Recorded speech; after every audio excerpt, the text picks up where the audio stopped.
ನಮಸ್ಕಾರ ವೀಕ್ಷಕರೇ, ಸುಹಾಸಿನಿ ಕಾರ್ಯಕ್ರಮಕ್ಕೆ ಸ್ವಾಗತ. ಇವತ್ತು ನಾವು ಮಾತಾಡ್ತಾ ಇರೋದು ಹೆಂಗಳಿಯರಿಗೆ ಅಚ್ಚುಮೆಚ್ಚಿನ ಸಂಗತಿ ಅಂದರೆ ಬಂಗಾರದ ಒಡವೆಗಳ ಬಗ್ಗೆ. ಬಂಗಾರ ಎಷ್ಟರ ಮಟ್ಟಿಗೆ ಇವತ್ತಿನ ಜೀವನದಲ್ಲಿ ತುಂಬ ಮುಖ್ಯವಾಗಿದೆ. ಯಾಕೆಂದರೆ ಹಿಂದಿನಿಂದಾನೂ ಕೂಡ ಮಹಿಳೆ ಯಾವಾಗಲೂ ಆಭರಣ ಪ್ರಿಯೆ. ಆಕೆ ಹಲವಾರು ರೀತಿಯಾದಂತಹ ಆಭರಣಗಳಲ್ಲಿ ಸಾಕಷ್ಟು ಇಂಟ್ರೆಸ್ಟ್ ಹೊಂದಿರ್ತಾಳೆ. ಆದರೆ ಇತ್ತೀಚಿನ ದಿನದಲ್ಲಿ ಚಿನ್ನ ಕೇವಲ ಆಭರಣವಾಗಿ ಮಾತ್ರ ಉಳ್ಕೊಂಡಿಲ್ಲ, ಇನ್ವೆಸ್ಟ್ಮೆಂಟ್ಸ್ಗೆ ಕೂಡ ಸಾಕಷ್ಟು ಉಪಯೋಗ ಆಗ್ತಾ ಇದೆ. ಹಾಗಾದರೆ ಈ ಬಂಗಾರದ ಉಪಯೋಗ ಏನು, ಯಾವ ಬಂಗಾರ ಒಳ್ಳೆಯದು, ಯಾವ ರೀತಿ ಇನ್ವೆಸ್ಟ್ ಮಾಡಬೇಕು, ಈ ಎಲ್ಲ ವಿಷಯದ ಬಗ್ಗೆ ಇವತ್ತಿನ ಸುಹಾಸಿನಿ ಬೆಳಕು ಚೆಲ್ಲುತ್ತೆ. ಮತ್ತೊಮ್ಮೆ ಕಾರ್ಯಕ್ರಮಕ್ಕೆ ಸ್ವಾಗತ. ನಾನು ಭಾವನಾ.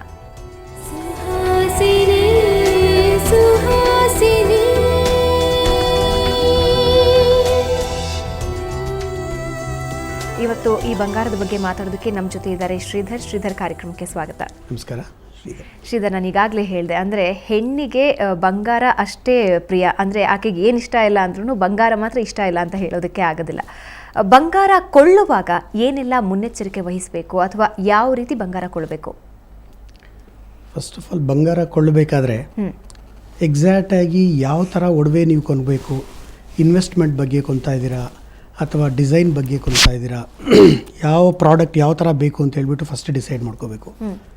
ಡಿಸೈಡ್ ಮಾಡಿದ ನಂತರ ಫಸ್ಟ್ ಅಲ್ಲಿ ಯಾವುದು ಸೆಲೆಕ್ಟ್ ಮಾಡ್ತೀರಾ ಅಂತ ನೋಡ್ಕೋಬೇಕು. ಪ್ಲೈನ್ ಜ್ಯುವೆಲ್ರಿ ಬೇಕಾ, ಸ್ಟೋನ್ ಜ್ಯುವೆಲ್ರಿ ಬೇಕಾ, ರೂಬಿ ಎಮ್ರೆಲ್ಡ್ ಜ್ಯುವೆಲ್ರಿ ಬೇಕಾ, ಫ್ಯಾನ್ಸಿ ಜ್ಯುವೆಲ್ರಿ ಬೇಕಾ, ಕುಂದನ್ ಜ್ಯುವೆಲ್ರಿ ಬೇಕಾ, ಡಿಸೈಡ್ ಮಾಡಿದ್ಮೇಲೆ ಫೈನಲ್ ಮಾಡಿದ್ಮೇಲೆ ನಿಮ್ಗೇನು ಬೇಕು ಅಂತ ಫೈನಲ್ ಮಾಡಿದ್ಮೇಲೆ ಫಸ್ಟು ವೆಯ್ಟ್ ಚೆಕ್ ಮಾಡ್ಕೋಬೇಕು.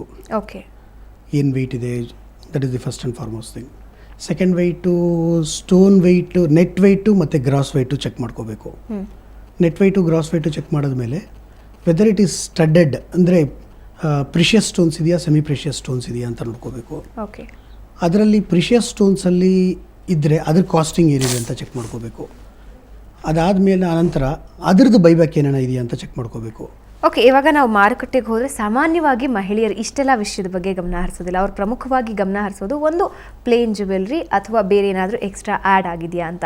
ಓಕೆ, ಇವಾಗ ನೀವು ಎಕ್ಸ್ಟ್ರಾ ಆ್ಯಡ್ಸಲ್ಲಿ ಹೇಳ್ತಾ ಹೋದ್ರಿ, ಸ್ಟೋನ್ಸ್ ಇದೆಯಾ, ಕುಂದನ್ಸ್ ಇದೆಯಾ, ಅವೆಲ್ಲ ನೋಡ್ಕೋಬೇಕು ಅಂತ.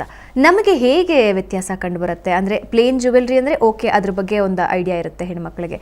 ಮಿಕ್ಕಿದಂತಹ ಈ ಕಲ್ಲಿಗೂ ಕುಂದನ್ಸ್ಗೂ ಏನು ಡಿಫ್ರೆನ್ಸ್ ಬರುತ್ತೆ? ಅಥವಾ ಕೆಲವರು ಪರ್ಲ್ಸ್ ಬಳಸ್ತಾರೆ, ಕೆಲವರು ಹವಳುಗಳನ್ನು ಬಳಸ್ತಾರೆ. ಏನು ಡಿಫ್ರೆನ್ಸ್ ಇರುತ್ತೆ ಇವುಗಳ ಮಧ್ಯೆ? Plain jewellery again designing. ಈಗ ನಾವು ರಿಸೆಪ್ಷನ್ಗೆ ಈ ಥರ ರೆಡ್ ಸ್ಯಾರಿ ಹಾಕ್ಕೊತಾ ಇದ್ದೀವಿ. ರೆಡ್ ಸ್ಯಾರಿಗೆ ಮ್ಯಾಚಿಂಗ್ ಸೆಟ್ ಬೇಕು ಅಂದರೆ you should go for ruby set. Okay, ಅಥವಾ ಗ್ರೀನ್ ಸ್ಯಾರಿ ಅಂದರೆ ಎಮ್ರೆಲ್ಡ್ ಸೆಟ್ಟು. ಆ ಥರ ಯಾವ್ಯಾವ ಚಾಯ್ಸ್ ಇದೆಯೋ ಅಲ್ಲೋದ್ಮೇಲೆ ನೂರಾರು ಡಿಸೈನ್ಸ್ ಇರುತ್ತೆ. ಪ್ಲೇನ್ ಜ್ಯುವೆಲ್ರಿ ಅಂದರೆ ಜಸ್ಟ್ ಆ ಪ್ಲೇನಲ್ಲಿ ದರ್ ತುಂಬ ಡಿಸೈನ್ಸ್ ಇರುತ್ತೆ. ಒಂದು ಕ್ಯಾಲ್ಕಟಾ ಜ್ಯುವೆಲ್ರಿ ಇರುತ್ತೆ, ಕೊಯಂಬತ್ತೂರು ಜ್ಯುವೆಲ್ರಿ ಇರುತ್ತೆ, ರಾಜ್ಕೋಟ್ ಜ್ಯುವೆಲ್ರಿ ಇರುತ್ತೆ, ಕಾಸ್ಟಿಂಗ್ ಜ್ಯುವೆಲ್ರಿ ಇರುತ್ತೆ, ಪ್ಲೇನ್ ಟಿಪಿಕಲ್ ಮೈಸೂರಿ ನಕಾಸಿ ಜ್ಯುವೆಲ್ರಿ ಇರುತ್ತೆ. ಸೊ ಯಾವ್ದು ತಗೊಂಡ್ರೆ, ಯಾವ ಥರ ಜ್ಯುವೆಲ್ರಿ ನೀವು ತಗೊಂಡ್ರೆ ಏನೇನಾಗುತ್ತೆ ಅಂತ ಹೇಳ್ಬಿಟ್ಟು ಫಸ್ಟ್ ಆಫ್ ಆಲ್ ಈಗ ರೂಬಿ ಎಮ್ರೆಲ್ಡ್ ತಗೊಂಡ್ರೆ ರೂಬಿ ಎಮ್ರೆಲ್ಡ್ ಕಾಸ್ಟ್ ಏನು, ಅಥವಾ ಅದರದ್ದು ನೆಟ್ ವೆಯ್ಟು ಗ್ರಾಸ್ ವೆಯ್ಟ್ ಏನು, ಮತ್ತು ಅದರದ್ದು ಬೈಬ್ಯಾಕ್ ಏನು ಅಂತ. ಇವಾಗ ಪರ್ಲ್ಸಲ್ಲೂ ಅಷ್ಟೇ, ಪರ್ಲ್ಸಲ್ಲಿ ವಿಧವಾಗಿ ಪರ್ಲ್ಸ್ ಬರುತ್ತೆ. ನ್ಯಾಚುರಲ್ ಪರ್ಲ್ಸ್ ಬರುತ್ತೆ, ಬಟನ್ ಪರ್ಲ್ಸ್ ಬರುತ್ತೆ, ಬರೂಕ್ ಪರ್ಲ್ಸ್ ಬರುತ್ತೆ, ಬಸ್ರಾ ಪರ್ಲ್ಸ್ ಬರುತ್ತೆ. ಅದರಲ್ಲಿ ಬೈಬ್ಯಾಕ್ ಏನಿದೆ, ಯಾವ ಥರ ನೋಡ್ತಾ ಇದ್ದೀರಾ. ಆಮೇಲೆ ಅದಲ್ಲದೆ ಕಸ್ಟಮೈಸ್ ಜ್ಯುವೆಲ್ರಿ ಅಂತಲೂ ಅನ್ಕೋಬೋದು. ಇವಾಗ ಪರ್ಟಿಕ್ಯುಲರ್ ಈಗ ಜ್ಯುವೆಲ್ರಿ ಕೊಂಡ್ಕೊಳ್ಳೋಗಿಂತ ಈಗ ಪ್ರೆಸೆಂಟ್ ಜನ್ರೇಷನ್ನು ಪ್ರತಿಯೊಂದು ಮಹಿಳೆಯೂ ದೇ ಆರ್ ವೆರಿ ಶ್ಯೂರ್ ನಮಗೆ ಇಂಥದೇ ಜ್ಯುವೆಲ್ರಿ ಬೇಕು, ಹಿಂಗೆ ಬೇಕು ಅಂತ ಅವ್ರಿಗೆ ಚೆನ್ನಾಗಿ ಗೊತ್ತು. ಮೊದಲು ಥರ ನಾವು ನಮ್ಮ ತಂದೆ ಜೊತೆ ಹೋದ್ವಿ, ನಮ್ಮ ತಾಯಿ ಜೊತೆ ಹೋದ್ವಿ, ನಾವು ಚೈನ್ ತೊಗೊಂಡ್ವಿ, ವಾಲೆ ತೊಗೊಂಡ್ವಿ, ಅದೆಲ್ಲ ಇಲ್ಲ. ನಮಗೆ ಇದೇ ಥರ ಐಟಮ್ ಬೇಕು, ಹಿಂಗೆ ಇರಬೇಕು, ಇದೇ ಪ್ರಾಡಕ್ಟ್ ಬೇಕು, ಇಷ್ಟೇ ಲೆಂತ್ ಬೇಕು, ಇದೇ ಕಲರ್ ಬೇಕು, ಕಲರ್ ಸ್ಪೆಸಿಫಿಕೇಶನ್ ಬೇಕು, ಎಲ್ರಿಗೂ ಗೊತ್ತು. ಸೊ ಆ ಥರ ಇರಬೇಕಾದ್ರೆ they are very sure about what they want. So ಅದರಿಂದ ಈಗ ಪ್ಲೇನ್ ಜ್ಯುವೆಲ್ರಿಗೆ, ಈಗ ಸ್ಟೋನ್ ಜ್ಯುವೆಲ್ರಿಗೆ, ಕುಂದನ್ನು ಮತ್ತು ಪೋಲ್ಕಿ ಜ್ಯುವೆಲ್ರಿಗೆ ಏನು ಅಂದರೆ ಕುಂದನ್ನು ಎಲ್ಲ ಸ್ವಲ್ಪ ವ್ಯಾಕ್ಸ್ ಎಲ್ಲ ಇರುತ್ತೆ. ಅದರಲ್ಲಿ ಡೈಮಂಡ್ ಸ್ಟಡೆಡ್ ಜ್ಯುವೆಲ್ರಿನೂ ಬರುತ್ತೆ, ಅದು ಡೈಮಂಡ್ ಪೋಲ್ಕಿ ಜ್ಯುವೆಲ್ರಿನೂ ಬರುತ್ತೆ. ಯಾರ್ಯಾರಿಗೆ ಯಾವ ಥರ ಏನು ಅದೇ ಲುಕ್ಕಲ್ಲಿ ನಿಮಗೆ ಲೈಟ್ ಕಮ್ಮಿ ರೇಂಜಲ್ಲಿ ಬೇಕು ಅಂದರೆ you can go for kundan. ಅದೇ ಟೈಪಲ್ಲಿ ಸ್ವಲ್ಪ ಕಾಸ್ಟ್ಲಿ ಬೇಕು ಅಂದರೆ diamond studded polki jadau jewellery ತೊಗೋಬೋದು. ಓಕೆ, ಸೊ ಇತ್ತೀಚಿನ ದಿನದಲ್ಲಿ ಒಂದು ಯಾಕಂದರೆ ಚಿನ್ನದ ಬೆಲೆ ಪ್ರತಿದಿನ ಏರ್ತಾನೆ ಇದೆ. ಆದರೆ ಕೆಲವೊಂದು ಇತ್ತೀಚೆಗೆ ಮಾರುಕಟ್ಟೆಯಲ್ಲಿ ಬರ್ತಾ ಇರೋದು ಟೊಳ್ಳು ಆಭರಣಗಳು ಹೆಚ್ಚಾಗಿ ಬರ್ತಾ ಇದೆ. ಅಂದರೆ ಹೆವಿನೂ ಅಂತ ಕಾಣಿಸ್ಬೇಕು, ಅವರಿಗೆ ರೀಸನಬಲ್ ಪ್ರೈಸಲ್ಲೂ ಸಿಗಬೇಕು ಅಂತ ಸ್ವಲ್ಪ ಒಳಗಡೆ ಟೊಳ್ಳಿರುವಂತಹದ್ದು ಅಗಲವಾದಂತಹ ಡಿಸೈನ್ಗಳನ್ನು ಹೆಣ್ಮಕ್ಳು ತಗೊಳ್ತಾರೆ. ಅದು ಎಷ್ಟರ ಮಟ್ಟಿಗೆ ಉಪಯೋಗಕ್ಕೆ ಬರುತ್ತೆ? ಟೊಳ್ಳು ಡಿಸೈನ್ಸ್ ಅನ್ನೋಕ್ಕಿಂತನೂ ಲೈಟ್ ವೆಯ್ಟ್ ಜ್ಯುವೆಲ್ರಿ ಅಂತ ಹೇಳ್ಬೋದು ನಾವು. ಈ ಲೈಟ್ ವೆಯ್ಟ್ ಜ್ಯುವೆಲ್ರಿ ಮೊದಲು ಇದಕ್ಕೆ ಮುಂಚೆ ನಾನು ಒಂದು ಸ್ಕಿಲ್ಡ್ ಆ್ಯಂಡ್ ಅನ್ಸ್ಕಿಲ್ಡ್ ಲೇಬರ್ ಅಂತ ಹೇಳ್ಬೋದು. ಈಗ ಲೈಟ್ ವೆಯ್ಟ್ ಜ್ಯುವೆಲ್ರಿ ಎಲ್ಲ ಫುಲ್ ಸ್ಕಿಲ್ಡ್ ಲೇಬರಲ್ಲಿ ಬರುತ್ತೆ.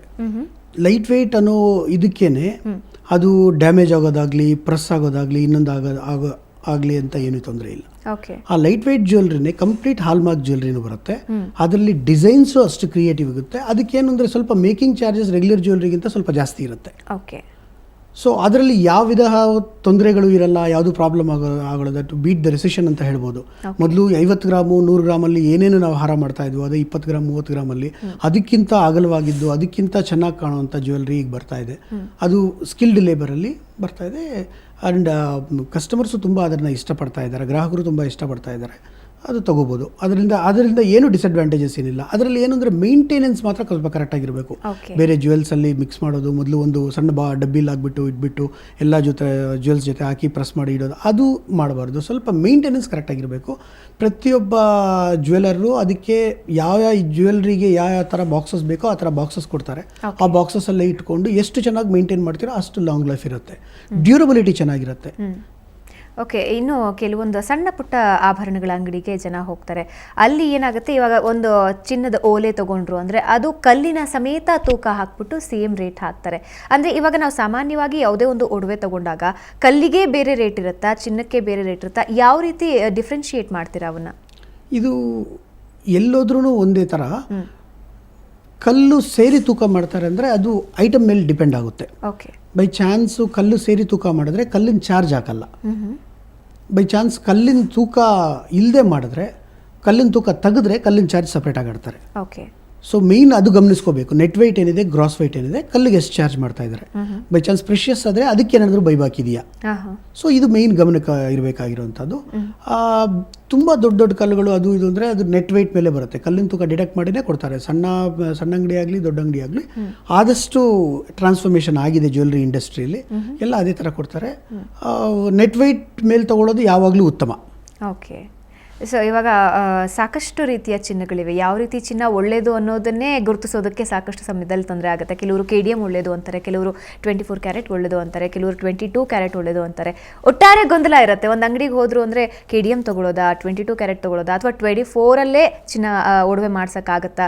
ಹಲವಾರು ಗೊಂದಲ ಇದೆ. ಇವಾಗ ಒಬ್ಬ ಮಹಿಳೆ ಹೋಗಿ ಒಂದು ಆಭರಣ ಕೊಂಡ್ಕೋಬೇಕು ಅಂದರೆ ಯಾವ ಚಿನ್ನ ಬೆಸ್ಟ್ ಅಂತೀರಾ ಜ್ಯುವೆಲ್ರಿ ವೈಸ್? ಸುಮಾರು 15 ವರ್ಷಗಳಿಂದ ಮಾಮೂಲಿ ಚಿನ್ನ ಬರ್ತಾ ಇತ್ತು. ಮಾಮೂಲಿ ಚಿನ್ನ ಅಂದರೆ ಅದು ಡಿಫ್ರೆನ್ಸಿಯೇಷನ್ ಏನೂ ಇಲ್ಲ. ಆವಾಗಲೂ 916 22 ಕ್ಯಾರೆಟ್ ಅಂತಾನೆ. ಆ್ಯಕ್ಚುಲಿ ಇದಕ್ಕಿಂತ ಮುಂಚೆ 24 ಕ್ಯಾರೆಟ್ ತೊಗೊಳ್ಳೋದ 22 ಕ್ಯಾರೆಟ್ ತೊಗೊಳ್ಳೋದು ಅದು ಅನ್ನೋ ಉತ್ತರಕ್ಕೆ 24 ಕ್ಯಾರೆಟಲ್ಲಿ ಯಾವುದೂ ಒಡವೆಗಳು ಮಾಡೋದಕ್ಕೆ ಸಾಧ್ಯವಿಲ್ಲ. ಅಪರಂಜಿ ಚಿನ್ನ 24 ಕ್ಯಾರೆಟ್ ಅಂತೀವಿ. ಅದರಲ್ಲಿ ಮಾಡಿದ್ರೂ ಸಹ ಮಾಡೋಕ್ಕಾಗಲ್ಲ ಅಂತ ಏನಿಲ್ಲ. ಅದು ಮಾಡಿದ್ರೂ ಸಹ ಡ್ಯೂರಬಿಲಿಟಿ ತುಂಬ ಕಮ್ಮಿ ಇರುತ್ತೆ, ತುಂಬ ಸಾಫ್ಟ್ ಇರುತ್ತೆ. ಅದು ವೇರ್ ಆ್ಯಂಡ್ ಟೇರ್ಗೆ ಕೆಲಸಕ್ಕೆ ಬರಲ್ಲ. ತುಂಬ ಜಲ್ದಿ ಪ್ರೆಸ್ ಆಗಿಬಿಡುತ್ತೆ, ಶೇಪ್ಲೆಸ್ ಆಗಿಬಿಡುತ್ತೆ, ಕಲರ್ ಒಂಥರ ಡಿಫ್ರೆನ್ಸ್ ಆಗುತ್ತೆ. ನಮ್ಮ ಮಹಿಳೆಯರಿಗೆ ಅಷ್ಟು ಈಸಿಯಾಗಿ ಆ ಕಲರ್ ಇಷ್ಟ ಆಗಲ್ಲ. ಸೊ ಅದರಿಂದ 22 ಕ್ಯಾರೆಟ್ಟು ತುಂಬ ಉತ್ತಮ. 15 ವರ್ಷದ ಮುಂಚೆ ಬರೀ 22 ಕ್ಯಾರೆಟ್ ಬರ್ತಾ ಇತ್ತು. ರೆಗ್ಯುಲರ್ ಸಾಲ್ಟ್ ರಿಂಗ್ಸ್ ಯೂಸ್ ಆಗ್ತಾ ಇದೆ, ಟಂಕ ಯೂಸ್ ಮಾಡ್ತಾ ಇದ್ರು. ಅದಾದಮೇಲೆ ಅದು ಅಡ್ವಾನ್ಸ್ ಟೆಕ್ನಾಲಜಿ ಬಂದು ಕ್ಯಾಡ್ಮಿಯಂ ಬಂತು.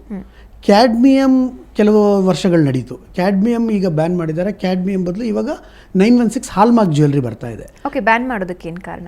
ಬ್ಯಾನ್ ಮಾಡೋದಕ್ಕೆ ಕಾರಣ ಹೈ ಡೆನ್ಸಿಟಿ ವರ್ಕರು ಅದು ಆ ಕ್ಯಾಡ್ಮಿಯಂ ಯೂಸ್ ಮಾಡೋದ್ರಲ್ಲಿ ತುಂಬ ಹೈ ಡೆನ್ಸಿಟಿ, ತುಂಬ ಹೊಗೆ ಬಂದು ಇದು ಮಾಡಬೇಕಾದ್ರೆ there is very minute chances of only at the manufacturing point health problem ಬರ್ಬೋದು ಅಂತ ಒಂದು ಗಮನಕ್ಕೆ ಬಂದಿದೆ. ಅದರಿಂದ BIS ಅವರು, ಬ್ಯೂರೋ ಆಫ್ ಇಂಡಿಯನ್ ಸ್ಟ್ಯಾಂಡರ್ಡ್ ಅವರು ಕ್ಯಾಡ್ಮಿಯಂ ಬ್ಯಾನ್ ಮಾಡಿದ್ದಾರೆ. ಇದಕ್ಕೆ ಕ್ಯಾಡ್ಮಿಯಂ ಬದಲಾಗಿ ನಾವು ಇಂಡಿಯಂ ಅಂಡು ಜಿಂಕ್ ಯೂಸ್ ಮಾಡ್ತಾ ಇದ್ದೀವಿ. ಅದೇ ತರಹ ವಿರುಡ್ ಬರುತ್ತೆ. ಬಟ್ ಈಗೆಲ್ಲ 916 ಹಾಲ್ಮಾರ್ಕ್ ಜ್ಯುವೆಲ್ರಿ ತಗೊಳ್ಳೋದೇ ಉತ್ತಮ. ಅದರಲ್ಲಿ ಈಗ 916 ಅಂದರೆ ಹಾಲ್ಮಾರ್ಕು 75 ಹಾಲ್ಮಾರ್ಕ್ ಬರುತ್ತೆ, 8750 ಹಾಲ್ಮಾರ್ಕ್ ಬರುತ್ತೆ, 916 ಬರುತ್ತೆ. ಓಕೆ ಇನ್ನು 14 ಕ್ಯಾರೆಟ್ ಬರುತ್ತೆ, 9 ಕ್ಯಾರೆಟ್ ಬರುತ್ತೆ, ಇದೆಲ್ಲ ಸ್ಲ್ಯಾಬ್ಸ್ ಇದೆ. ಬಟ್ ನಮಗೆ ಸ್ಪೆಷಲಿ ಸೌತ್ ಇಂಡಿಯನ್ಸ್ಗೆ 916 ಹಾಲ್ಮಾರ್ಕ್ ಜ್ಯುವೆಲ್ರಿನೇ ಬೆಟರು. ಅದು ಹಾಲ್ಮಾರ್ಕ್ ಇದೆಯಾ ಅಂತ ಫಸ್ಟ್ ಚೆಕ್ ಮಾಡ್ಕೊಂಡು ತಗೊಳ್ಳೋದು ತುಂಬ ಉತ್ತಮ. ಓಕೆ, ಇದ್ರ ಬಗ್ಗೆ ನಿಮ್ಮ ಜೊತೆ ಇನ್ನಷ್ಟು ಮಾತಾಡ್ತೀನಿ. ಸೊ ವೀಕ್ಷಕರೇ, ಈಗಾಗಲೇ ಮಹಿಳೆಯರು ಒಡವೆ ಮಾಡಿಸ್ಕೊಳ್ಳೋದಕ್ಕೆ ಯಾವ ಚಿನ್ನ ಒಳ್ಳೆಯದು ಅಂತ ಹೇಳಿದ್ವಿ. ಹಾಗಾದರೆ ಇನ್ವೆಸ್ಟ್ಮೆಂಟ್ ವೈಸ್ ಯಾವ ರೀತಿ ಬಂಗಾರವನ್ನು ಬಳಸಬೇಕು ಅದ್ರ ಬಗ್ಗೆ ಮಾಹಿತಿ ಕೊಡ್ತೀನಿ. ಅದಕ್ಕೂ ಮುಂಚೆ ಒಂದು ಸಣ್ಣ ವಿರಾಮ.